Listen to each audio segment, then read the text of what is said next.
आप देख रहे हैं हिंदी माइक और मैं हूं आपके साथ सृष्टि चौधरी। केरल हाई कोर्ट ने जीएसटी काउंसिल से सवाल करते हुए जवाब मांगा है कि आखिर पेट्रोल डीजल को जीएसटी के दायरे में क्यों नहीं लाया जा सकता है।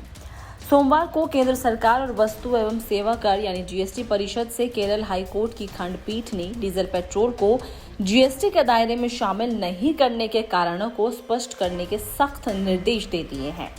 हाईकोर्ट ने सवाल किया है कि पेट्रोलियम पदार्थ जीएसटी के तहत क्यों नहीं आ सकते।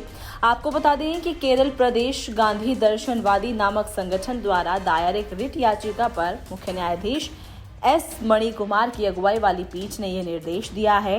इस दायर याचिका में जीएसटी परिषद के उन फैसले को चुनौती दी गई है जिनमें जीएसटी के तहत पेट्रोलियम पदार्थों को शामिल नहीं किया जाएगा। याचिकाकर्ता ने बताया है कि हाल ही में हुई जीएसटी परिषद की बैठक में निर्णय लिया गया था कि इस स्तर पर पेट्रोल और डीजल को जीएसटी के तहत शामिल करना सही नहीं होगा।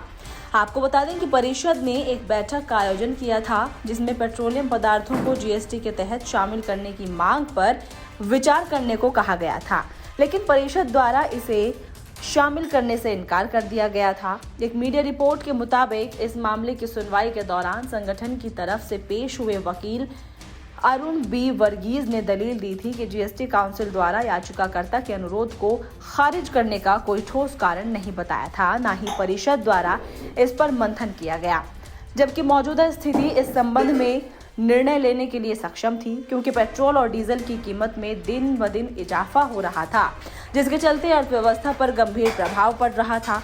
याचिकाकर्ता द्वारा कहा गया कि देश के विभिन्न राज्यों में राज्य सरकारों द्वारा कर की अलग दरों के कारण पेट्रोलियम पदार्थों की अलग कीमतें वसूली जा रही थी।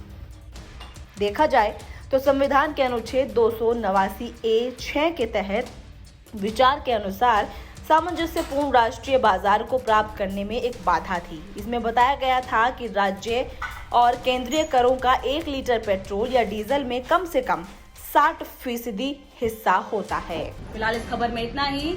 अगर आप हमारी खबर को फेसबुक पर देख रहे हैं तो हमारे फेसबुक पेज को लाइक कीजिए और यूट्यूब पर देख रहे हैं तो हमारे चैनल को सब्सक्राइब कीजिए।